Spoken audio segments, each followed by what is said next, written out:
नबी अकरम सल्लल्लाहु अलैहि वसल्लम ने फरमाया, जुमे के दिन हाजिर होकर इमाम के करीब बैठो। जुमे के दिन हाजिर होकर कहाँ बैठो? इमाम के करीब बैठो। अब हमारा क्या मामला है? जुमे के दिन आगे समझो गलती जल्दी हो तो चलिए आगे, आज मैं सबसे आखिर में मस्जिद के कोने में टेका लेके बैठने का अपने एकदम आखिर, और कोई आते जाओ आप आगे जाओ, और वो पीछे बैठने वाला सबको आगे करता क्योंकि वो ऐसा समझता मेरा मैदान है, पूरा जुमा खुतबा डिस्टर्ब कर रहा है, सब पीछे बैठा है। अब गौर से सुनिए, हदीस बहुत अहम हदीस है, बहुत अहम। जुमे में हाजिर होकर इमाम की करीब बैठो। सुनो आगे, गौर से सुनो, जुमे की फजीलत से जान लो इस हदीस। बैठो, आदमी मुसलसल पीछे हटता रहता है जुमे में। आपने फरमाया आदमी मुसलसल पीछे हटता रहता है जुमे में, हत्ता कि अगर जन्नत में भी दाखिल होगा तो पीछे ही अल्लाह रखेंगे, उसको आगे नहीं ले जाएंगे। जुमा में पीछे रहने वाला जन्नत में पीछे रहेंगे। आदमी मुसलसल पीछे हटता रहता है जुमे में, अभी पहली सफ में आ रहा, फिर थोड़ा जानदा 2-3 सब भी चलता, फिर जानदा 10वीं सब में चलता, फिर जानदा इमाम सब खुतबा शुरू होने के बाद भी चलता, फिर खत्म होते वक्त भी तो चलता, फिर एक रकात छोटी भी तो चलता। आपने वो आखिर में जाना है या जल्दी जाके भी आखिर में बैठना है। आदमी जुमा में पीछे हटता रहता है, पीछे हटता रहता है, पीछे हटता रहता है, हत्ता कि नबी अकरम सल्लल्लाहु अलैहि वसल्लम अगर जन्नत में भी गया तो पीछे ही रहेगा, अल्लाह आगे नहीं भेजे। और आप सबको पता है, मुझे भी पता है, जन्नत के अंदर आगे वाले हिस्से में बड़े बड़े लोग रहने वाले हैं।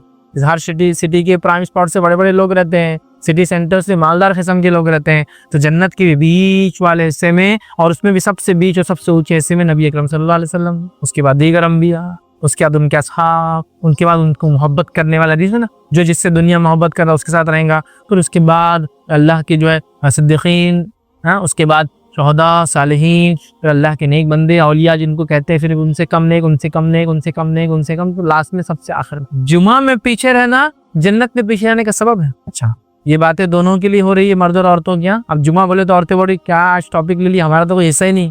ये आपके लिए भी है मेरी माँ बहनों, जुमा तुम्हारे लिए भी है, और तुम्हारे लिए भी जुमा उतनी ही अहमियत को लेकर आता है जितनी मर्दों के लिए लेकर आता है। कितनी अफसोस और सद अफसोस की बात है कि उम्मत मुस्लिमा की औरतें जुमा ही नहीं पढ़ती। कहाँ से पढ़ेंगी, जुमा को जाती नहीं। हालांकि ये बात नहीं मैं रख रहा हूँ आपके सामने, हालांकि जुमा की नमाज उनके लिए अगर वो ना भी पढ़े तो गुनाहगार नहीं होती, याद रख, ये बात तय है। क्योंकि हदीस में जुमा 5 लोगों के लिए माफ है, मैं मान रहा हूँ इस चीज। औरत के लिए माफ है, गुलाम के लिए माफ है, बीमार के लिए माफ है, मुसाफिर के लिए माफ है, और बच्चों के लिए, नाबालिग बच्चों के लिए माफ। ठीक है, समझ गए। लेकिन जुमा का खुतबा और वाज़ो नसीहत की जगह कहाँ है तुम्हारे पास हासिल करने? तो कम से कम ये तो हासिल कर लो। क्या है और मौका बताओ, ईदैन में नहीं जाती हो, जुमा में नहीं जाती हो, फजाइल भी है। देखो जो जाएंगा तो फजाइल पाएंगा, जो नहीं जाएंगा तो मुस्तस्ना औरतें। मर्दों के लिए नहीं है, मर्दों को तो जाना ही। हाँ, बीमार मर्द हो, मुसाफिर मर्द हो तो उसके लिए भी जुमा माफ है, औरतें माफ है, लेकिन गए तो फजाइल भी तो है। दुनिया के अंदर अगर एक चीज पे खरीदारी पर छोटा 10 रुपए का ऑफर आ जाए तो शोहर की मत मार देती औरतें। देखो मैंने 1000 रुपए का कपड़ा ले, 1000 रुपए कपड़ा क्या बोला तुमने बेगम? 1000 रुपए का? अरे इस पे 10 रुपए की साड़ी की बाल्टी फ्री थी ना बेगम, लेकिन 1000 रुपए तो गए ना मेरे, 990 रुपए 10 रुपए की बकेट के। नहीं, ऑफर्स लुभाते हैं, ये शरीयत के ऑफर्स नहीं लुभाते हमको। क्या फजीलत है। अगर मेरे इलाके में ऐसी मस्जिद है जहाँ जुमा होती तो मैं जाऊँ इस फजीलत को। मस्जिद के इंतजामिया, जो लोग इंतजामिया में हैं, उनसे गुजारिश करूंगा अल्लाह के लिए मस्जिदों के दरवाजे औरतों के लिए खोल दो, इससे पहले कि वो खुला ले, खोल दो। जमाना बहुत बदल चुका है। अब मनमानी मर्दों ने जो कर ली ना अपने सोच के एतबार से, तुम्हारी नहीं चलने वाली। अगर तुम शरीयत के जो दिए हुए हुकूक नहीं दोगे, ये अपने हुकूक छीन कर लेंगी, फिर इनकी कौन मदद करके तुम्हारा नुकसान करेगा। इससे पहले ये हालात आए, दे दो जो उनका हक है उनको। मस्जिद का चंदा मांगते तो औरतों से नहीं लेते क्या? नहीं, तुम्हारा नहीं लेते, तुमको आने भी नहीं देते। लाओ बड़ी भी लाओ, क्या देते? खाला लाओ, तुम्हारे तो जेवरात भी दे दो। तुम हदीस में कि अल्लाह के रसूल औरतें लाओ तुम्हारा, लेकिन मैं आ सकती नहीं, तुम आ नहीं सकते अंदर, तुमसे फितना होता, चलो निकलो हैं। और अगर तुमसे फितना नहीं होता तो हमसे तुमको फितना होगा, तुम आओ मत लेकिन मस्जिद के अंदर, क्योंकि पूरे चोर उचक्के निकम्मे डाकू गुंडे मवाली मस्जिद के बाहर बैठे तो फितना हो जाता, औरतों को छेड़ेंगे, फलां करेंगे।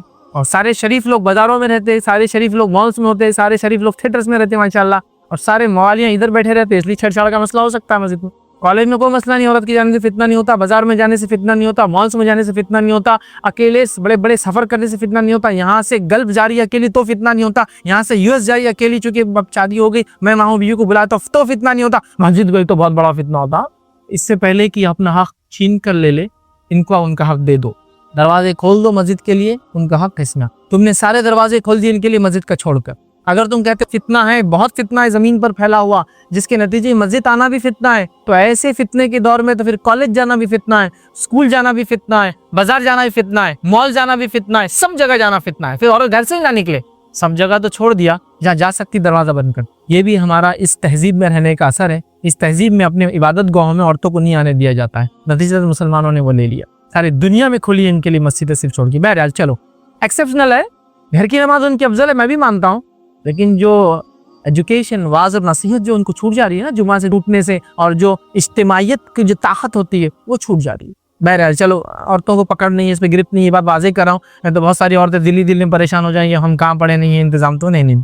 आपके लिए एक्सेप्शन, लेकिन अगर इंतजाम है तो जरूर जाइए। इंतजामियों से कहूँगा मस्जिद के अपने दरवाजों को खोले, मस्जिद के उनके लिए अलग इंतजाम करे, औरतों के लिए ऐसा करना चाहिए। अच्छा, बहुत से लोगों की चीज़ समझते भी नहीं, जब आप बोलते हैं ना ऐसा औरतों के लिए मस्जिद दरवाजे खोल दो, तो बहुत से लोग इतने कम अकल, अल्लाह रहम करे, इतना कम इल्म है उनको दीन का, बोलते क्या बातें कर रहे मौलाना तुम, क्या बेशर्मी की बातें। अब एक ही दरवाजे औरत भी आएंगी, एक ही दरवाजे बच जाएंगे, एक ही ताकत खाने वो भी जाएंगे, एक ही ताकत खाने मैं भी जाऊंगा, एक ही वजू खाने वो बैठेंगे, एक ही वजू खाने मैं बैठूंगा, साथ नमाज पढ़ेंगे। अस्तगफिरुल्लाह, कैसी बातें करे। तो बेवकूफ इंसान, तुझे मालूम ही नहीं औरतों को मस्जिद में आना बोले तो क्या इंतजाम रहता।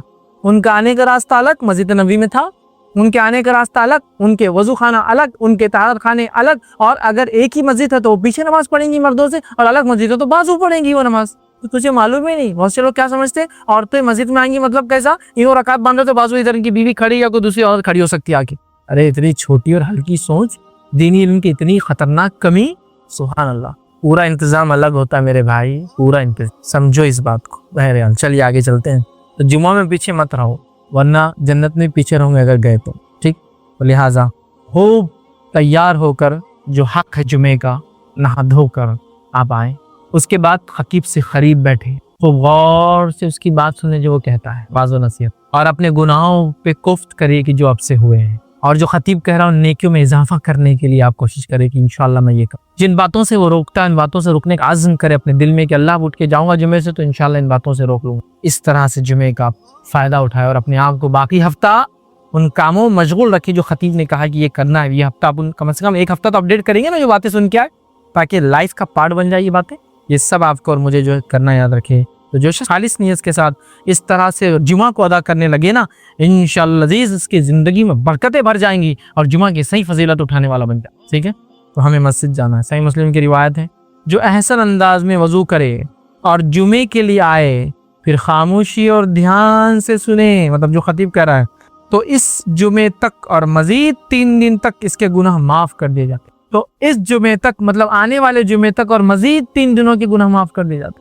तो जो एक शख्स जुमा के लिए आता है, गौर से इमाम से खतीब से करीब बैठता है, गौर से उसके खुतबे को सुनता है, और उसके बाद जो अहसन अंदाज से मतलब जो बताया गया उस तरीके के मुताबिक आता है, तैयार होकर खुद बुला के जो बताया गया, और उसके बाद अच्छा वजू करता है, जुमे के लिए आता है, खामोश बैठता है, आवाज़ नहीं करता है, ध्यान से सुनता है जो खतीब कह रहा है, तो उसको अगले जुमे तक के और उसके बाद के और 3 दिन के गुनाह माफ़ हो जाते हैं। उस जुमे से अगले जुमा और 3 दिन इजाफे जायद गुनाह माफ़ हो जाते हैं उसके। किसी वजह से आप सफ़र में तो जुमा नहीं हो पाई, तो कम से कम इस हफ्ते के 3 दिन के सगायर तो माफ़ है, इसलिए कि कबीरा गुनाह तो तौबा के बगैर माफ़ नहीं होते, जितने भी फजाइल है सगीरा गुनाह के अंदर। ठीक, अब इस जुमा की नमाज को ख़राब करने वाली चीज़ें क्या, वो भी रख दूँ आपको। हालांकि जुमे की नमाज, उसके फ़जाइल और उसके मसाइल पे बात नहीं हो रही थी, हम तो सिर्फ जुमे की फ़जाइल ले रहे, जिसके अंदर हमने दुआ आखिरी पहर में जो असर के बाद है, उसके बाद सूरतुल कहफ और नमाज, चूँकि एक अजीम इसकी फजीलत है, इसलिए ये भी हम मुख्तसर रख रहा हूँ आपके साथ। अब इसको नमाज को बर्बाद करने वाली चीज़ें क्या है वो देख ले, ताकि हम इससे इंशाल्लाह बचें। तो पहली चीज़ याद रखिए, जो चीज़ इस नमाज को बर्बाद कर दी थी वो इब्न माजा की रिवायत में नबी अकरम सल्लल्लाहु अलैहि वसल्लम फरमाया, बैठ जाओ तुमने तकलीफ दी है और देर से आए हो। एक सहाबी आ रहे थे, और जब आ रहे थे तो जुमा को उनको फजीलत पाना थी आगे की सफ़ों की, आए तो लेट थे, क्या करने लगे, फिर इसको कांधे से हटा, इसके गर्दन पर जा, उसके कांधे को हटा, उसके गर्दन पर जा, समझ रहे, जाने लगे, गर्दनों के ऊपर से इसको बोलते हैं। तो नबी अकरम सल्लल्लाहु अलैहि वसल्लम फरमाया, बैठ जाओ, आप खुतबा देते हैं, बैठ जाओ, तुमने तकलीफ दी है, तुम देर क्या आए। तो पहले आने वाला पहले बैठे, बाद का आने वाला लोगों के गर्दनों को फलांग के ना जाए, चूंकि तकलीफ दी है, और जाहिर सी बात है किसी इबादत में तकलीफ हो दूसरे को इबादत कबूल नहीं होती। तो लिहाजा पहला काम तकलीफ नहीं देना किसी को, याद रखे जुमा के अंदर कि फलांगते हुए लांगते हुए लेट आके भी वो करे। लेकिन मैं ये कहूँगा जो आगे के लोग हैं, चूँकि मैंने ऐसी भी मस्जिद देखी है, पहली सब पूरी फुल, दूसरी सब आधी, तीसरी सब में 2-4, पांचवी सब में कोई नहीं, एक एक दो, और आखिरी की सफ़े फुल पूरी, कि पीछे आने वाला समझता मस्जिद फुल है और जब अंदर देखता आगे पूरा खाली है। तो अब ये तो मजबूरन जा रहा है, ये तो मजबूरन जा रहा है सब फुल करने, ये गुनाहगार इंशाल्लाह नहीं होगा, क्योंकि गुनाहगार वो है जो बाद में आके पीछे बैठे हुए।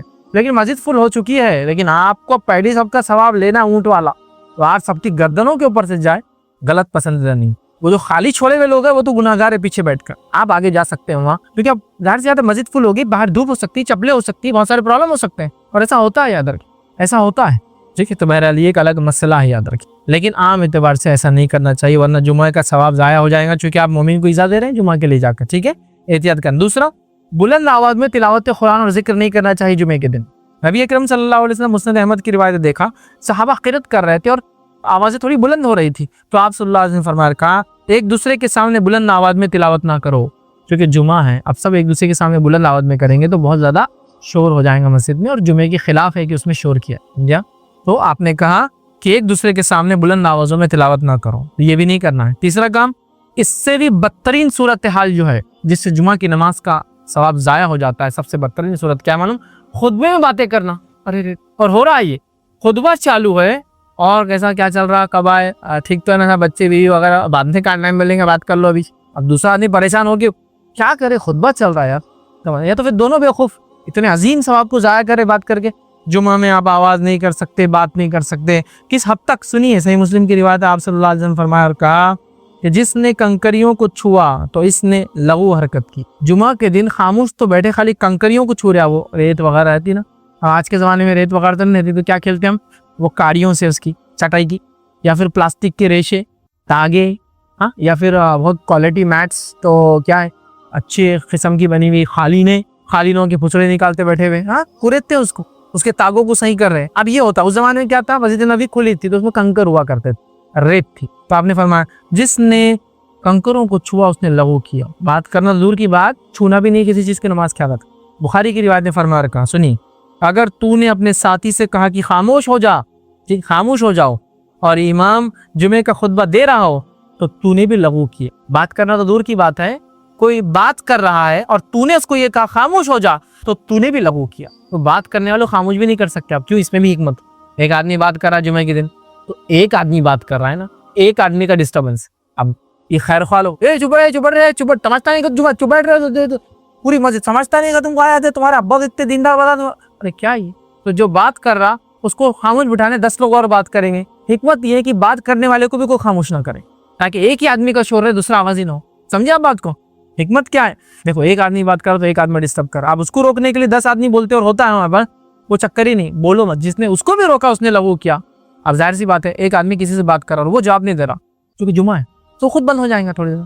अब ये उसको बोलेंगे खामोश बैठो, तो उनको दोनों को रोकने के लिए बोलेंगे अरे तुम खामोश बैठो रे। तीसरा समझेंगे क्या, अरे क्या कर रहे थे वहाँ, तो आवाज बढ़ जा रही है। तो पहले आदमी को कुछ ना बोले, क्योंकि जो उसको रोकेंगे वो भी लघु कर। तो जुमा के दिन तो बात करने वाले को रोकने को मुंह नहीं खोलना। तो शर्म करो है लोगों जो जुमा में भी बात करते हो खुतबे के दौरान, शर्म करो। इतना अजीम दिन जाया करे और इतनी अजीम इबादत को जाया कर। आइए आगे सुनिए। जिसने खुतबे के दौरान अपने साथी से कहा खामोश हो जा, तो उसने लघु हरकत की, और जिसने लघु हरकत की उसका जुमा नहीं। जिसने अपने साथी से कहा खामोश हो जा उसने लघु किया, और जिसने लघु किया उसका जुमा नहीं। इतनी बड़ी बात है ना, बहुत बड़ी इबादत है ये जुमा की नमाज, इसका फायदा उठाइए। चलिए आगे बढ़ते हैं। जुमा के दिन कबीरा गुनाहों को जो है हम अपनी माफ़ी मांगे अल्लाह से और तर्क करें, याद रखिए, ठीक है। इसलिए कि जाहिर सी बात है एक अच्छा मौका है हमारे लिए करने। आइए आगे बढ़ते हैं। जुमा का छोड़ना, मतलब जुमा की नमाज का छोड़ना, ये कबीरा गुनाह है। मतलब देखिए आप नमाज हमने देखी, जुमा अहमियत क्या चीज़ ज़ाया करती, कंकरों से खेलना, बात करना, ठीक है, रोकना वगैरह हो गया। अब जुमा का छोड़ना कबीरा गुनाह है, याद रखिए, बहुत खतरनाक जुर्म। अल्लाह रहम करे और कई लोग इस जुर्म के अंदर आज शामिल है। ये क्यों कह रहा हूँ मैं कई लोग? आप बोल सकते क्या वैसा रास्ते बंद हो जा रहे जुमा के दिन, तो मैं आपको कह सकता हूँ जुमा भी सारे मुसलमान नहीं पढ़ते। दलील मेरी ये है कि जुमा तो चंद मस्जिदों में होती, सब मस्जिदों में नहीं होती ना, है ना। आपके महल्ले में अगर 10 मस्जिद है तो जुमा 3 में होती होंगी। रमजान के अंदर 10 मस्जिदें होती, 10 की 10 नहीं पुरती, जुमा में तो 3 ही उसमें हो रही। समझ रहे आप? तो गोया अगर पूरे लोग जुमा पढ़ते महल्ले के तो 10 मस्जिदें पूरा नहीं चाहिए, क्योंकि रमजान के इब्तिदाई चंद दिनों तक तो वो 10 मस्जिदें पूरी नहीं पुरती। मगरिब में हाल देखिए, फजर में हाल देखिए, उबलती है मस्जिदें। तो इसका मतलब जुमा भी सब नहीं पढ़ रहे हैं, क्योंकि जुमा तो 3-4 मस्जिदों में होती है, जुमा भी नहीं पढ़ते। कितनी अफसोस की बात है और कितना खतरनाक जुर्म वो कर रहा है। सुनिए वर्ष, सही मुस्लिम की रिवायत है, नबी अकरम सल्लल्लाहु अलैहि वसल्लम फरमाया का लोग जुमा छोड़ने से बाज आ जाए, वरना अल्लाह ताला इनके दिलों पर मोहर लगा देंगे, फिर वो गाफिल हो जाए। लोग जुमा छोड़ने से बाज आ जाए, क्योंकि अगर ये जुमा छोड़ने से बाज नहीं आएंगे तो अल्लाह ताला इनके दिलों पर मोहर लगा देगा, ठीक है, और मोहर लगा देगा, अल्लाह इनके दिलों पर मोहर लगा देगा। और आगे आप सल्लल्लाहु अलैहि वसल्लम फरमाते हैं और कहते हैं फिर वो जो है गाफिल हो जाएंगे। किससे गाफिल हो जाएंगे? वो दीन और इस्लाम से गाफिल। जुमा छोड़ने से बाज आ जाओ मुसलमानों। और ये रिवायत सुनो, मुस्तदरक हाकिम और मुस्तद अहमद की रिवायत है। अबू क़तादा रज़ी अल्लाह फरमाते हैं और कहते हैं रसूलुल्लाह सल्लल्लाहु अलैहि वसल्लम फरमाया, जिसने बिला ज़रूरत 3 मरतबा जुमा छोड़ दिया, अल्लाह ताला इसके दिल पर मोहर लगा देता। Without any cause, without any genuine reason, जिसने 3 जुमा को छोड़ दिया, अल्लाह ताला उसके दिल पर मोहर लगाता। सुनिए, जिसने बिला ज़रूरत 3 मरतबा जुमा छोड़ दिया, अल्लाह ताला इसके दिल पर मोहर लगा देता। हाँ, मुसाफिर से जुमा छोड़ गई कोई मसला नहीं, बीमार से जुमा छोड़ गई कोई मसला नहीं, औरतों से छूट रही कोई मसला नहीं, इसलिए कि मुस्तस्ना है। गुलाम चूंकि आखा के मातहत होता है लिहाजा वो भी मुस्तस्ना है। बच्चे चूंकि बालिग नहीं तो मुस्तस्ना। लेकिन इसके अलावा कोई आदमी बिला ज़रूरत जुमा को छोड़े, उसकी पकड़ होंगी और अल्लाह ताला उसको गाफिल कर देगा, उसके दिल पर मोहर लगा देगा। हमें इससे बचना चाहिए, चूँकि एक बहुत बड़ा अमल है जुमा, इसलिए इसके छोड़ने की सज़ा भी याद रखिए, बहुत बड़ी है। और जुमा की क्या फजीलत मैं आपको बताऊं, इतना अफजल अमल है कि तिजारत जो हलाल अमल है वो भी छोड़ देना पड़ता है अगर जुमा की अजान हो जाए। जुमा की अजान हो जाए तो तिजारत जैसा हलाल अमल भी छोड़कर आपको जुमा के लिए जाना पड़ता है।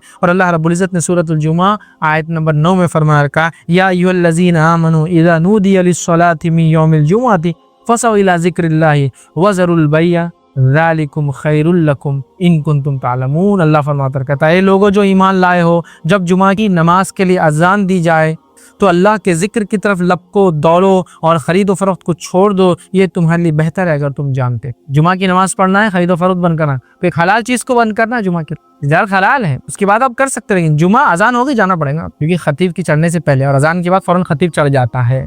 अजान से पहले मौजूद रहना हो, या कम अज़ कम अजान लेट होती तो उससे पहले जाइए, फिर अजान होंगी फिर खतीब चढ़ेंगे, या अजान हो रही है तो भागिए ताकि खतीब के चढ़ने से पहले मिंबर पे या उसकी बात से पहले आप कम अज़ कम पहुँच जाए, चूँकि फरिश्ते रजिस्टर बंद करके सुनने लग जाएंगे। ठीक, इसी तरह जुमा के दिन एक अमल और करना है, इसकी फजीलत में शामिल है, बकसरत नबी अकरम सल्लल्लाहु अलैहि वसल्लम पे दरूद भेजना है। क्या करना है? बकसरत नबी अकरम सल्लल्लाहु अलैहि वसल्लम पे दरूद भेजना है जुमा के दिन। बकसरत, बहुत ज़्यादा, इंटेंसिटी बढ़ाना है। उम्मन तो हम भेजते ही हैं, इंटेंसिटी बहुत हाई कर देना। किस दिन? जुमा के दिन हाई कर देना, ठीक है, बकसरत दरूद। ठीक, और इसके ताल्लुक से जो रिवायत है वो औस बिन औस रज़ी अल्लाह अन्हु फरमाते हैं और कहते हैं, ये अबू दाऊद की रिवायत है, जुमे के दिन तुम्हारा बेहतरीन दिनों में से, जुमे का दिन तुम्हारे बेहतरीन दिनों में से है, लिहाजा इस दिन मुझ पर बकसरत दरूद भेजा करो, क्योंकि तुम्हारा दरूद मुझ पर पेश किया जाता है। इस दिन मुझ पर बकसरत दरूद भेजा करो, क्योंकि तुम्हारा दरूद मुझ पर पेश किया जाता है। क्योंकि दूसरी एक हदीस में तफसीली अल्फाज है कि ऐसे अल्लाह ने मुखर्रफ फरिश्ते रखे हैं, जब मुझ पर दरूद भेजा तो उसको जमा कर लेते हैं और वो मुझ पर पेश करते हैं। गायब की बात है, कुछ उलमा लिखते हैं गायब में पेश होता है और कुछ लिखते हैं रोज़े क़यामत वो पेश कर देंगे। ये फिजिकल प्रेजेंस में पेश होने वाली बात नहीं है, लेकिन चलिए आगे बढ़ते हैं। तो मुझ पर पेश किया था, तो खूब कसरत से नबी अकरम सल्लल्लाहु अलैहि वसल्लम पे हम दरूद भेजे। इमाम बहक़ी ने एक रिवायत में ये अल्फाज नकल किए, वो ये है, जुमेरात और जुमे के दिन मुझ पर बकसरत दरूद भेजा करो। जुमेरात से मुराद जुमे की रात से लेकर जुमा खात्मे तक मुझ पर बकसरत दरूद भेजा करो। मतलब जैसी थर्सडे की मगरिब होती है, जुमेरात जिसको हम बोलते हैं, इसकी मगरिब होती है, कसरत से नबी अकरम सल्लल्लाहु अलैहि वसल्लम पे दरूद भेजना चाहिए। इब्न क़य्यिम अल-जौज़ी रहमहुल्लाह कसरत से दरूद नबी अकरम सल्लल्लाहु अलैहि वसल्लम पर जुमे को ख़ास तौर से भेजने की फजीलत बयान करते हैं और उसकी हिकमत बयान करते फरमाते और कहते हैं, वो लिखते हैं, ये जो है ज़ादुल माद की रिवायत है, वो कहते हैं रसूलुल्लाह सल्लल्लाहु अलैहि वसल्लम तमाम मखलूक के सरदार हैं और जुमा तमाम दिनों का सरदार है, इसलिए इस दिन दरूद भेजने की जो खूबी है वो किसी और दिन में नहीं। इंसानियत के सरदार पर, दिनों के सरदार में दरूद भेजना जो खुसूस इस दिन है वो किसी और दिन में नहीं। फिर वो लिखते हैं, इसमें एक और हिकमत भी है कि उम्मत ने दुनिया व आखिरत में जो भी भलाइयाँ पाई है वो सिर्फ आप सल्लल्लाहु अलैहि वसल्लम की हाथ से पाई है। लिहाजा अल्लाह ताला कुरान के किसी एक भी हुक्म के अंदर इंसान शक करे, शुबहा करे, पसंद ना करे, नापसंदीद का इजहार करे, ये कहे कि ऐसा क्यों है, हाँ किसी चीज की हिकमत जानने के लिए वो सवाल खड़ा करे, वो एक अलग बात है। जैसे कि अल्लाह ताला की क्या हिकमत रही होंगी कि उसने विरासत की तकसीम ऐसी की, तो ये जानने में तो कोई मसला नहीं। जैसे कि अल्लाह के नबी जो है इब्राहिम अलैहिस्सलाम का वाक़या और उज़ैर अलैहिस्सलाम का वाक़या है, दोनों अंबियाओं ने सवाल उठाया। सवाल शक के माने में नहीं था, सवाल ये था कि तजस्सुस के माने में था कि कैसे अल्लाह ताला मुर्दे को जिंदा करेगा। ये सवाल उज़ैर अलैहिस्सलाम ने भी उठाया, अल्लाह ने 100 साल के लिए मौत दे दी। और यही सवाल जो है इब्राहिम अलैहिस्सलाम ने उठाया कि अल्लाह ताला कैसे जिंदा करेगा। तो अल्लाह ने कहा, इब्राहिम का तुम शक करते हो दोबारा उठाए जाने पर? तो कहा नहीं, अल्लाह में शक नहीं करता हूँ, लेकिन कैसे जानना चाहता हूँ कैसे। तो अल्लाह ने कहा, जाओ 4 परिंदे दो, चारों के टुकड़े कर दो, सबको अलग अलग टीलों के ऊपर रख दो, फिर आवाज दो अल्लाह के हुक्म से, देखो सब आकर जुड़ने लगेंगे। और वो जो उज़ैर अलैहिस्सलाम के वाक़े में जो गधा था वो मर गया, उज़ैर अलैहिस्सलाम का इंतकाल होगा, 100 साल बाद आप उठे, फिर अल्लाह ने कहा देखो अब कैसे हम गधे को जिंदा करते हैं, और फिर वो गधा हड्डियां जमा होना चालू, फिर पूरा प्रोसेस देखा तो कहा दिल को इत्मीनान आ गया। तो ये शक के माने में सवाल नहीं है, अल्लाह ने जो कह दिया बस उस पर तो ईमान है हमारा, लेकिन हिकमत क्या होंगी कैसे वो एक अलग बात है। लेकिन यहाँ वो शक मुराद है जिससे ऐसा क्यों किया होगा यार, ये तो अलग ही लग रहा। अब इसकी मैं कई जीती जागती मिसालें हमारे कॉमन या रोजमर्रा की जिंदगी से दे सकता हूँ। एक खास जो सवाल बार बार आता है शरीयत के ताल्लुक से, जैसा कि उसके अंदर के अल्लाह ताला ने कत्ल के बदले कत्ल की सजा रखी होंगी, ये जिना जैसे अमल के बदले में अल्लाह ताला ने 100 कोड़े, या अगर शादीशुदा है तो संसार का हुक्म क्यों दिया होगा। चोरी कर लिया आदमी ने तो हाथ काटना, यार मेरे को अजीब ही लगता है, इतनी बड़ी सजा तो उसको देनी नहीं चाहिए। आप सीधा सवाल खड़ा कर रहे हैं। अल्लाह रब्बुल इज़्ज़त ने जिसने हुक्म जारी कर दिया, दुनिया के हुक्काम, दुनिया की हुकूमतें जब अपने फैसलों को राइज कर देती है तो आपको कोई हक नहीं बनता उसके खिलाफ बात करने का। अगर आप खिलाफ बात करेंगे तो आप पे सिडेशन का केस होता है, मुल्क के खिलाफ बगावत का केस होता है। और अल्लाह ताला की शरीयत जो ज़ात जिसने कायनात को बनाया वो हमारे शरक से करीब है, वो हम हमारी ज़ात से कहीं कहीं कहीं कहीं गुना बेहतर जानता है। उसने जब अहकाम दे दिया आप उस पर शक उठा रहे हैं, ऐसा नहीं होना था यार, वो ज्यादा हो जा रही। लेकिन ये अजीब बात है कि कभी अगर ये मामला अगर मैं वो हो जिस पे जुल्म हुआ है तो फिर मैं चाहता हूँ इससे डबल सजा मिलना चाहिए, एक मौत नहीं उसके पूरे खानदान को मार देना चाहिए, मेरे एक फर्द को मारा था। लेकिन जब अपना मामला सवाल खड़ा कर दिया आपने, या एक सवाल हम बार बार देखते हैं जब होता है विरासत का मसला आता है तो खवातीन की तरफ से सवाल उठता है कि अल्लाह ताला ने ऐसे कैसे खवातीन को आधा हिस्सा दे दिया। अब मसला ये है कि अल्लाह ताला की आप हिकमत पर शक कर रहे हैं। तो किसी भी अहकाम के अदक तो बहुत सारी चीजें, हिजाब का हमको किस लिए हुक्म दे दिया, बहुत मुश्किल होती है, हिजाब नहीं देना था बाकी सब सही था। तो आपने अगर इसको बुराई के माने से कहा तो बहुत डेंजर है। समझाने के लिए कभी कभी इंसान एक्सप्लेन करने के लिए कहता है कि अगर ना होता तो क्या होता, लेकिन यहाँ आप सवाल कर रहे नहीं होना चाहिए था, ये जुल्म है।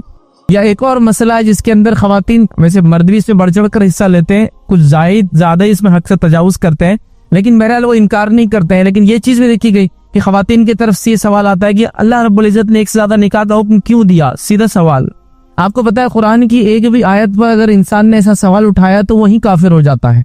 किसी भी एक बात ऐसा सवाल उठाए, ये तो सही नहीं। हत्ता कि ये बात तो वेस्टर्न कल्चर, वेस्टर्न मीडिया और सोशल मीडिया के दौर में खवातीन के अंदर इतनी भर दी गई है कि नौज़बिल्लाह खातून ने एक मरतबा कॉल किया और कॉल करके वो मुझसे कहने लगी, क्या नौज़बिल्लाह अल्लाह ताला मर्द है, सारे अहकामात मर्द के फायदे के लिए। सुभान अल्लाह, ये जुमले कुफरिया जुमले सीधे सीधे, क्योंकि अल्लाह ताला को बायस एक तरफा एक जेंडर के लिए, सुभान अल्लाह, एक तो अल्लाह को भी उसने एक जेंडर देने की कोशिश की कि मर्द है क्या, नौज़बिल्लाह, और ये किया। तो ये सब जब दब होता है, याद रखिए, जब बच्चों को तालीम नहीं मिलती है, बचपन में वो तरबियत नहीं दी जाती है, देना चाहिए। मैं किसी हुक्म पे अमल नहीं कर रहा हूँ किसी वजह से, लेकिन मैं उस हुक्म को मानता हूँ कि अल्लाह की तरफ से, मुझसे अमल नहीं हो रहा है, मैं गुनाहगार हूँ, ये भी मानता हूँ मैं अपने आप। जैसे मिसाल के तौर पर कोई शख्स कहे कि रोजे फर्ज है, हर शख्स रखना चाहिए, मुझसे नहीं हो रहे, यकीनन मैं गुनाहगार हूँ, तो यहाँ उसको रोजा नहीं रखने गुनाह मिलेंगे, लेकिन उसके ईमान में कोई कमी नहीं, याद रखे। लेकिन कोई शख्स ये कहे कि रोजे नहीं होना चाहिए थे, खामखा की तकलीफ, देखो अब गर्मी के मौसम में आ गए, सुभान अल्लाह, तो उसने क्या किया, कुरान के हुक्म को झुटलाया, उस कुरान के हुक्म पे सवाल किया। अल्लाह ताला की हिकमत के ताल्लुक से लोग सवालात उठा रहे हैं, तो लिहाजा ऐसा जो शख्स भी करता है उसके अमाल गलत हो जाते हैं। अल्लाह रब्बुल इज़्ज़त ने इस बात को कुरान में यूं फरमाया, और कहा ज़ालिका बिअन्नहुम करिहू मा अंज़लल्लाहु फअहबता अमालहुम। अल्लाह ताला ने मुशरिकीन के लिए काफिरों के बारे में बता रखा है, ये इसलिए कि जो कुछ अल्लाह ने नाजिल किया था इसे इन्होंने नागवार समझा। जो अल्लाह ने कुरान नाजिल किया था इन लोगों ने नागवार समझा, तो अल्लाह ताला फरमाता कहता है चुनांचे अल्लाह ने इनके अमाल ज़ाय कर दिए, उनके अमाल ज़ाय हो गए। तो लिहाजा अगर कुरान के किसी हुक्म में अल्लाह ताला किसी हिकमत में आप सवाल उठा रहे हैं, हाँ वो सवाल जो समझने के लिए वो एक अलग है, हम ले चुके हैं, लेकिन ये सवाल या निशान, कत्ल के बदले कत्ल नहीं होना था, जिना के बदले सजा नहीं होना चाहिए था, ये 5 वक्त की नमाज खामोखाम को दे दी गई, ये पर्दे का हुक्म हमारे लिए तरक्की के अंदर आड़ है, ये एक से ज्यादा शादी का हुक्म दे के मर्दों को अल्लाह ने छोड़ दी थी, नौज़बिल्लाह औरतों को वो जो है प्रॉब्लम में डाल दिया, ये विरासत के अंदर औरतों को आधा हिस्सा दे दिया मर्दों के मुकाबले में, तो जाहिर सी बात है हमारे लिए प्रॉब्लम हो गया। जबकि कुरान की आयत को अगर आप पढ़े तो अल्लाह रब्बुल इज़्ज़त ने मर्द को नहीं औरत को उसका जरिया बताया, कहा कि मर्द का हिस्सा औरत के दुगना है, तो मर्द से आधा औरत को नहीं मिलता है, औरत से दुगना मर्द को मिलता है। तो मर्द औरत पैमाना है कितना हिस्सा मर्द को दिया जाएगा, उसको बेस बनाया गया। आप समझ रहे बात। बहरहाल अल्लाह ताला की हिकमत है, मौका नहीं है वो सब चीजों को हम ले, लेकिन ये सारी चीजें होती है और लोग कुरान के अहकामात में शक करते हैं और इससे उनके तमाम पिछले अमल बर्बाद हो जाते हैं। लिहाजा हम किसी चीज को अगर हम पर शाह गुजरी हम नहीं कर पा रहे, अल्लाह से हम तौबा करें, चीज को करने की कोशिश करें, उससे दुआएं करें कि इसकी हिकमत हमें समझाए, लेकिन कभी भी शक और शुबहा और क्यों ये सवाल कभी ना उठाए, इस बात का खास ख्याल रखिए। अब आइए आगे हम देखते हैं चौथा अमल जिसके करने से पिछले तमाम गुनाह माफ करना नेकियां बर्बाद हो जाती है और इंसान गुनाहगार बन जाता है। याद रखिए वो ये है कि हिदायत के वाजे होने के बाद नबी अकरम सल्लल्लाहु अलैहि वसल्लम की मुखालिफत करना। चूंकि कुरान की बात नहीं ली तो अब सुन्नत की बात ले रहे हैं कि जो है नबी अकरम सल्लल्लाहु अलैहि वसल्लम की को वाजे हिदायत आ जाने के बाद उसकी मुखालिफत करना, मतलब हमारे सामने वाजे दलील रख दी गई कि नबी अकरम सल्लल्लाहु अलैहि वसल्लम की सुन्नत ये है, अभी दलील आ गई, उसके बाद भी उसकी मुखालिफत करना, वजह कुछ भी हो सकती है। मतलब वजूहात पे हम डिस्कशन करेंगे तो दिनों रात गुजर जाएंगे। वजह ये हो सकती है कि मुझे पसंद नहीं, वजह हो सकती है कि हमारे बड़े नहीं करते, वजह हो सकती है समाज में नहीं चलता, वजह हो सकती है कि हमारी जमात में होता, वजह हो सकती है हमारे बड़ों ने कहा, वजह कुछ भी हो सकती है। लेकिन अगर नबी अकरम सल्लल्लाहु अलैहि वसल्लम की बात आ गई, अब मामला खत्म हो गया। अब आपको वहां सर झुकाना ही है, उस सेंस में सर झुकाना है, वो नहीं मुहावरतन जो कहते हैं, बात को मानना ही है किसी भी हालत। ये बड़ी अहम बात है याद रखिए। और सहाबा ताबईन तबे ताबईन ऐसे ही था, याद रखिए उनका मामला। उन्होंने सहाबा ने जब नबी अकरम सल्लल्लाहु अलैहि वसल्लम की कोई बात आ गई तो कभी इस पर सवाल नहीं किया। अगर कोई सवाल था तो जाकर दरियाफ्त किया, बहुत ही रिस्पेक्टफुली की ऐसी ऐसी बात सामने आई है तो क्या ये बात ऐसी है, कह दिया गया हाँ, तो मामला फिर खत्म हो गया। अब इसके बाद कोई चूक चरा ऐसा वैसा, क्योंकि वो जानते थे कि वही इलाही है, इसलिए कि नबी अकरम सल्लल्लाहु अलैहि वसल्लम अपने दिल से कुछ नहीं कहते। वमा यंतिकु अनिल हवा इन हुवा इल्ला वही, कि नबी अकरम सल्लल्लाहु अलैहि वसल्लम अपनी ख्वाहिश से कुछ नहीं कहते, वो जो कुछ कहते हैं वही इलाही होती है। ठीक है, तो अल्लाह के रसूल सल्लल्लाहु अलैहि वसल्लम के जो अल्फाज है, जब शरीयत का हुक्म आ जाता है तो वो भी अल्लाह की तरफ से होते हैं। कुरान और सुन्नत में फिर फर्क क्या है? जब नबी के अल्फाज भी अल्लाह की तरफ से है और अल्लाह ने हुक्म दिया, ये हिकमत भी बताई, तो फिर फर्क क्या है? तो कुरान और सुन्नत में फर्क ये है कि कुरान के अल्फाज भी अल्लाह के हैं और उसका माना भी अल्लाह की तरफ से है, और हदीस के अंदर माना अल्लाह की तरफ से, अल्फाज नबी अकरम सल्लल्लाहु अलैहि वसल्लम के, बस इतना ही फर्क है। लेकिन दोनों का जो सोर्स है वो एक ही, अल्लाह रब्बुल इज्जत की जात। तो कुछ चीजों को अल्लाह रब्बुल इज्जत ने अपने नबी के जरिए बुलवाया उन अल्फाज में जो नबी ने बेहतर समझा, लेकिन उसका मकसद, उसकी हिकमत और वो चीज जो हलाल और हराम कही गई थी वो अल्लाह की तरफ से थी, लेकिन नबी अकरम सल्लल्लाहु अलैहि वसल्लम अपनी जबान में उसको समझाया है।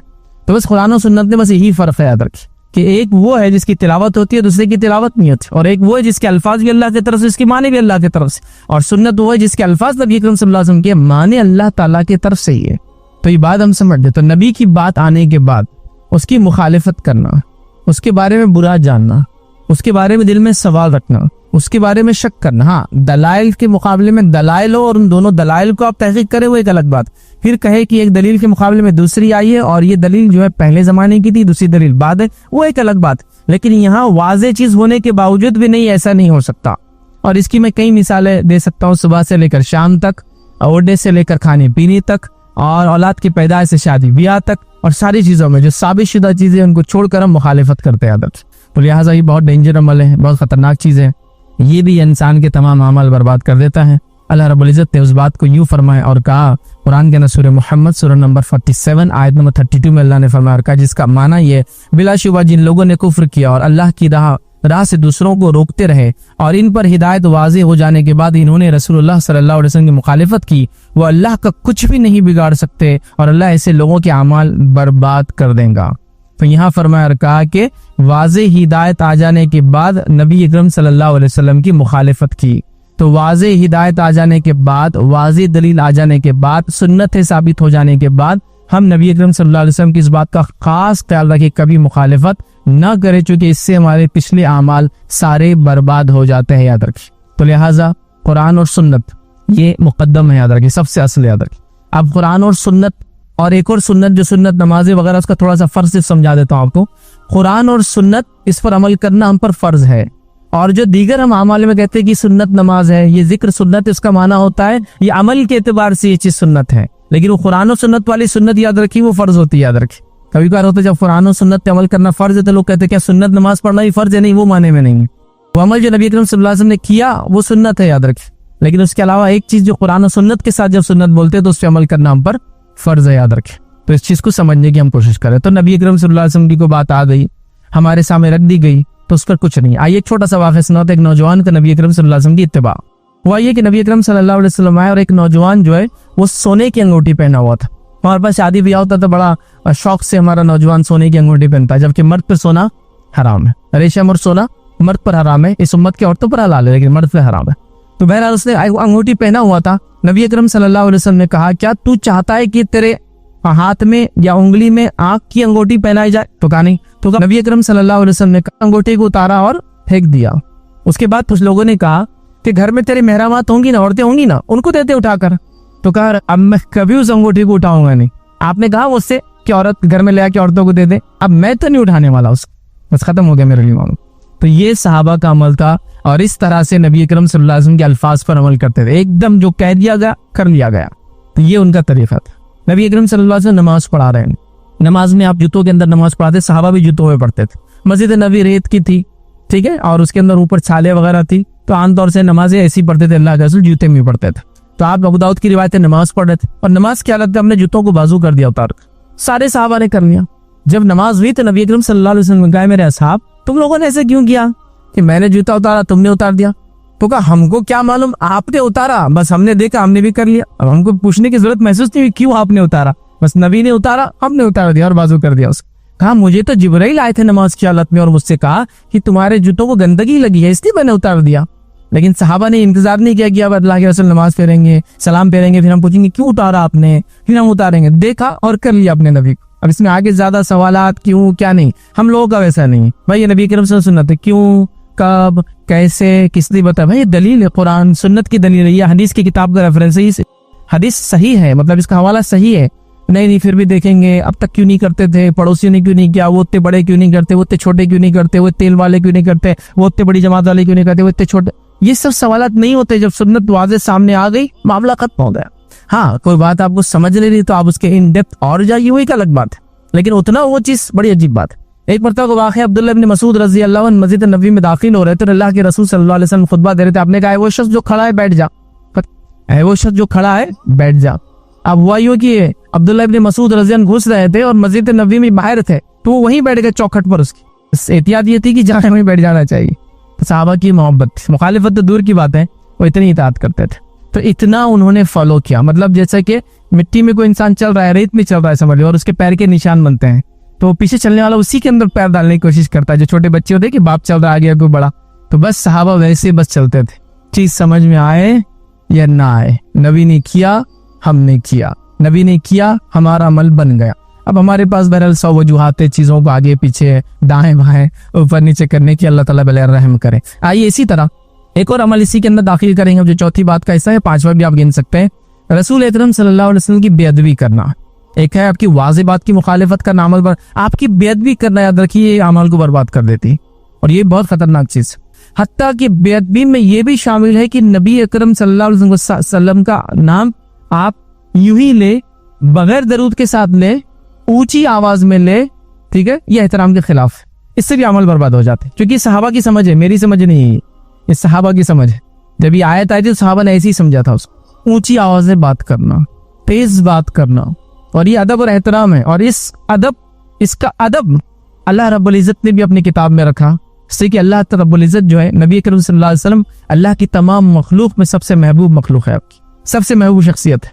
तो अल्लाह रब्बुल इज्जत ने आपके लिए, आपके एहतराम में एक तरह से जो हमको अदब सिखाया गया वो ये है कि अल्लाह रब्बुल इज्जत ने पूरे कुरान में नबी करीम सल्लल्लाहु अलैहि वसल्लम का नाम सिर्फ 4 मरतबा लिया, नाम के साथ मोहम्मद, और वो भी वजूहात है कि मोहम्मद तुम में से किसी के बाप नहीं है, तो हाँ मोहम्मद लेना जरूरी था क्योंकि इशारा नहीं कर सकते थे, तो नाम लिया। और एक मरतबा ईसा अलैहिस्सलाम ने पेशन गोई की अल्लाह के रसूल आने वाले, तो अहमद नाम लिया, तो 5 मरतबा नाम है, 4 मोहम्मद 1 अहमद, तो 4 मरतबा नाम लिया। एक तरह से एक मरतबा खाली दोहराया कि ईसा ने ये अपने कौम को खुशखबरी सुनाई थी कि अहमद आने वाले। बहरहाल बाकी सारी जगह क्या है, या अय्युहन नबी, या अय्युहर रसूल, या अय्युहल मुजम्मिल, या अय्युहल मुदस्सिर, ये अल्फाज कहे, ये नहीं कहा सीधा ए मोहम्मद या मोहम्मद या मोहम्मद या मोहम्मद, नहीं कहा, हमें अदब सिखलाया गया।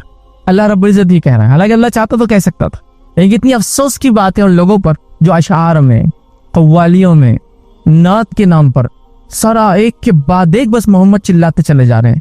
सुभान अल्लाह, देखिए बस नाम पे नाम लिया जा रहा है, दरूद तो दूर की बात है, वो नाम लेने का तरीका भी सही नहीं है। देखिए आप चिल्ला चिल्ला कर, अल्लाह ने नहीं कहा या मोहम्मद अपनी किताब में, या अय्युहर रसूल, या अय्युहन नबी, मतलब मोहब्बत के साथ और ये तरीका है कि आदमी जिससे मोहब्बत करता है उसका नाम सीधा लेना पसंद नहीं करता है, ये उसकी दलील है, ठीक है। या निकनेम्स, उसको नाम दिए जाते अच्छे अच्छे उसके अलावा जो नाम है उसका पुकारने का, वो भी तरीका था एहतरामन हो किसी को उसके नाम से ना पुकारने के लिए। जब तक शादी ना होती, बच्चा ना होता तो बाप के नाम से इब्ने फुला, और शादी बच्चा हो गया तो अबू फुला बोलते थे रिस्पेक्ट के तौर पे कि भाई नाम नहीं लेना चाहिए। तो शादी से पहले फुला का बेटा इब्ने फुला, और शादी के बाद बच्चा हो जाने के बाद जो लड़का होता पहला या लड़की के नाम से भी होता जो है अबू फुला, ये कहते हैं बहरहाल। तो इस मामले में एहतियात कर, चूंकि इससे अमल बर्बाद हो जाते हैं। आइए अल्लाह रब्बुल इज्जत कुरान में क्या फरमाता है, सूरह हुजुरात सूरह नंबर 49 उसकी आयत नंबर 2। अल्लाह फरमाता और कहता है, ऐ ईमान वालो, नबी की आवाज से अपनी आवाज ऊंची ना करो। आगे फरमाया, और ना इनके सामने बुलंद आवाज से इस तरह बात करो कि जिस तरह तुम आपस में एक दूसरे से बात करते हो, ठीक है, बुलंद आवाज से बात करते हो, वरना तुम्हारे अमाल बर्बाद हो जाए और तुमको समझ में भी नहीं आएगा कब बर्बाद हो गए। और एक सहाबी रसूल थे, और ये बात कब आई थी, इसके ताल्लुक से 2-3 शाह नज़ूल के वाक़यात हैं। एक वाक़या ये कि उमर इब्न खत्ताब रज़ी अल्लाह अन्हु अबू बकर सिद्दीक़ से अल्लाह के रसूल सल्लल्लाहु अलैहि वसल्लम की मौजूदगी में तेज बात कर रहे थे, तेज, थोड़ी सी तेज, तो तब ये आयत नाज़िल हुई थी। और इसके बाद जो रिवायतें आती आप पढ़ेंगे तो रिवायत में आता जब अल्लाह के रसूल सल्लल्लाहु अलैहि वसल्लम मौजूद होते तो हज़रत उमर इतने आहिस्ता से बोलते कि अल्लाह के रसूल सल्लल्लाहु अलैहि वसल्लम को पूछना पड़ता, उमर क्या, मतलब और थोड़ा तेज, और थोड़ा तेज, इतना हल्लू बात करना शुरू कर दी थी। 2 लोग नबी की मौजूदगी में सिर्फ तेज आवाज में बात करें, अमाल बर्बाद हो जाएंगे, शऊर भी नहीं होगा तुमको, क्योंकि नबी के अदब और एहतराम के खिलाफ। अब जो लोग नबी के नाम से या मोहम्मद चिल्ला रहे उनका क्या हाल होने वाला। ये कोई एहतराम है, ये कोई तरीका है पुकारने का? अल्लाह ने नहीं पुकारा ऐसा, सहाबा नहीं पुकारते थे ऐसा, अमाल बर्बाद हो जाएंगे। एक सहाबी के ताल्लुक से वाक़या आता है कि उनकी आवाज फितरतन तेज थी, ऊंची आवाज वाले थे, वो तेज बात करते थे। अब हुआ ये कि ये आयत नाजिल हो गई तो ये अल्लाह के रसूल सल्लल्लाहु अलैहि वसल्लम की मजलिस से गायब हो गए, आए नहीं मजलिस में, कई दिन हो गए। नबी अकरम सल्लल्लाहु अलैहि वसल्लम ने कहा कि कहाँ है, जरा जाकर उसको देखो, उस शख्स को, बहुत दिनों से मजलिस में नहीं, वो आदि था मजलिस में बैठने का, कहाँ है वो आजकल। ये लोग गए और कहा क्या बात है, क्यों रो रहे हो इतना? कहता मेरे अमल तो बर्बाद हो गए, अब क्या फायदा? कहा कैसे बर्बाद हो गए? कहा मैं तो तेज बात करता था ना नबी की मौजूदगी में, तो लिहाजा मेरे अमल तो बर्बाद हो गए, मुझे तो शऊर भी नहीं हुआ। तो फिर अल्लाह के रसूल को बताया गया, कहा कि उसको कहो आ जाओ, इसलिए कि ये बात उसके लिए नहीं है। उन क्या होता है, लेकिन उन्होंने भी आवाज भी पस्त कर दी। तो साहबा पस्त आवाज में बात करते हैं, हत्ता की उलमा लिखते हैं जिस तरह से नबी अकरम सल्लल्लाहु अलैहि वसल्लम का एहतराम उनकी जिंदगी में था, उनकी वफात के बाद भी है, और आपकी कब्र मुबारक पर भी कोई तेज आवाज से बात नहीं कर सकता, वरना उसके भी अमाल बर्बाद हो जाएंगे और उसको मालूम ही नहीं होगा। एहतराम वही नबी का बाक़ तब से लेकर आज तक। अब उन लोगों का क्या हाल है जो जाते हैं जियारत के लिए मदीना, आप यकीन जानिए जानवरों के जैसा लड़ रहे हैं वहाँ। किस काम के लिए? जियारत करने के लिए। रोजा तो दिखता नहीं है, खबर मुबारक तो दिखती नहीं है, जाली है, वो सब पैक है बहरहाल, वो तो बहुत नीचे भी है बहरहाल, वो उसकी एक तारीख का मौका मिला तो देखेंगे। वो सामने नहीं याद रखी, बहुत अंदर है, सेफ है, और नीचे की तरफ है, याद रखी, दिखती भी नहीं किसी को, कोई दावा नहीं कर सकता मैंने देखा, आसान नहीं है उसको देखना, क्योंकि वो दरवाजा खोले ही नहीं जाता किसी के लिए। वहां लड़ रहे हैं जानवरों के जैसा जियारत के लिए। आप कभी देखिए, मर्द फिर भी समझ जा रहे हैं, कोई तो भी थोड़ा बहुत बोल देता है या फिर कभी डरते हैं। आजकल तो मारा नहीं जाता है, समझाया जाता है कि जमाने में उनको सजा दी जाती थी, सीधा कर दिया जाता था। औरतों का तो ये हाल है, वो स्कार्फ खींच खींच के लड़ रहे, मेरा नंबर था, मेरा नंबर था। नबी की मौजूदगी में आवाज जैसा एहतराम तब था वो आज भी है, और फतावे मौजूद है, याद रखिए। तमाम मसलक के आप उठा लीजिए, फतावे यही है, जो एहतराम नबी का जिंदगी में था और वफात के बाद ही वही एहतराम है आपके खबर के सामने भी चीखना, चिल्लाना, पुकारना। और वो लोग जो नारे लगा रहे हैं जाकर खबर के पास, या मोहम्मद कह के चिल्ला रहे, सोचना चाहिए मेरे दोस्तों कि आप जा रहे मदीना और मस्जिद नबी की जियारत, और अमाल बर्बाद करने की सारे आपने तैयारी कर ली आपकी, सुभान अल्लाह। तो लिहाजा यह नबी का अदब है, याद रखिए। 5वां और आखिरी पॉइंट जो आज हम देखेंगे कि वो अमल जिससे करने से अमाल बर्बाद हो जाते हैं, उसमें आखिरी आज करेंगे रियाकारी, दिखावा। दिखावा एक बहुत खतरनाक चीज है, याद रखिए, ये भी पिछले अमल को बर्बाद कर देती है।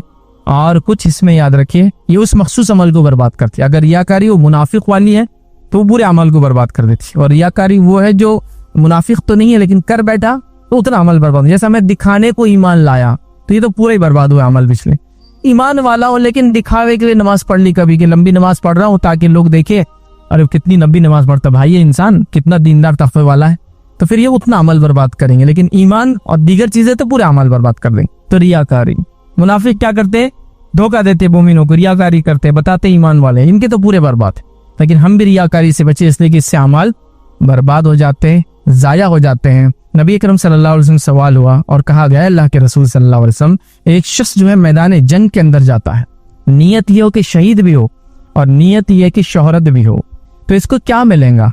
अल्लाह के रसूल ने फरमाया कि उसको कुछ भी नहीं मिलने वाला, याद रखिए। तो सुभान अल्लाह, हम लोग अपने आप को देखें कि हम लोग अमाल तो कर रहे हैं लेकिन वही है डबल। एक रिवायत के अल्फाज है, जब कोई शख्स कोई अमल करता है लेकिन वो किसी को दिखावे के लिए करता है, तो अल्लाह रोज़े क़यामत उस शख्स से कहेंगे जा उसी से उसका बदला ले जिसको दिखाने को करता था। मैं चाह रहा हूँ कि भाई अल्लाह की राह में खर्च करूँ, लेकिन जब चेक इशू करूँ, पैसा दूँ, तो कुछ लोग देखे उसको, वह मैं पैसा दे रहा हूँ, देखो देख ले तो वो आपको गुनाह नहीं, आपकी अजर जाएगा नहीं, याद रखिए। वो माना नहीं है इसका, लेकिन मकसद अंदर, नियत का मामला अंदर होता है ना, जाहिर पे नहीं। कि तो कभी कभार तो सदका दिखाकर देना भी अफजल है। जैसे कि नबी अकरम सल्लल्लाहु अलैहि वसल्लम एक मरतबा खड़े थे, आपने ऐलान किया, एक अजनबी आदमी आया और चांदी के सिक्के लिए और लाकर रख दिए सामने, कहा ये मेरी तरफ से। सहाबा को जोश आ गया कि एक अजनबी आता है, नबी ऐलान करते हैं, हम नहीं देते हैं, ये आदमी देता है, और वो लोग भी दौड़ पड़ते हैं और देते देते, और चांदी का एक पहाड़ है, मतलब बहुत चांदी जमा हो जाती। तो नबी अकरम सल्लल्लाहु अलैहि वसल्लम तब कहा कि जो शख्स कोई अच्छे तरीके की अगर शुरुआत करे, ये अच्छा तरीका था ना, तो उसको उसके बाद सारे लोग जो उस पर चलेंगे उसका अजर मिलने वाला है। लेकिन इसने यहाँ दिखा के दिया था ना, मतलब लोगों ने देख लिया था उसे चांदी ला के डाली, तो कभी कभार ये भी जायज है, लेकिन उसकी नीयत पे सब है, नीयत पे सब है। तो मसला नहीं आपको देख लिया, आपने चेक दिया, कैश दिया, मकसद देख ले नहीं है, मकसद ये कि आपकी नीयत ये कि लोग देखे इसको। हाँ, अगर वो वाली नीयत है देखने की, कौन सी, कि लोग जोश में आ जाए उससे और तालना शुरू कर दे, तो अल्लाह मुझे भी अजर में, वो भी एक अलग बात है। लेकिन यहाँ दिखावा, रियाकारी कि मैं कितना सदका करता हूँ, खलास गया अमल। हदीस के अल्फाज है, 3 लोगों से जहन्नुम दहकाई जाएंगी। मुस्तक़ हदीस याद रखिए, इसका बहुत बड़ा पस मंजर है, पूरा लंबा वाकया मैं अब नहीं सुना सकता हूँ। बस 3 लोगों से जहन्नुम दहकाई जाएंगी। पहला शहीद, एक रिवायत में पहला आलिम, ठीक है, आलिम वो आदमी जो सकी था, अल्लाह के राह में खर्च करता था, और शहीद, तीनों जहन्नुम इनसे दहकाई जाएंगी। पूछा गया कि ये लोग जिसने जान दे दी, माल खर्च कर दिया, एक रिवायत में कारी की भी अल्फाज हैं, आलिम के साथ जो अच्छी क़िरात करता था कुरान, कहा इन तीनों ने अमाल तो किया लेकिन पब्लिक को दिखाने किया, जो इनको चाहिए था अल्लाह ने दुनिया में दे दिया, अब यहाँ कुछ नहीं बचा उनके लिए। तो दिखावा बहुत डेंजर चीज, याद रखें। हाँ, आपने इस नियत से वो किया कि लोग जोश में आके सदका तो खैरात करें, ये तो कोई बात नहीं, लेकिन एहतियात अच्छी बात है, छुपा के देना तो अफजल ही है। लेकिन अब कम्युनिटी ऐसी कि आगे बढ़ती नहीं है, तो कोई आदमी बता के भी दे ताकि लोगों को जोश आए, उसके जैसे मालदारों को, या उससे मालदार लोग शर्म खाए कि देखो इसने दे दिया, मैं क्यों नहीं आगे बढ़ा अब तक।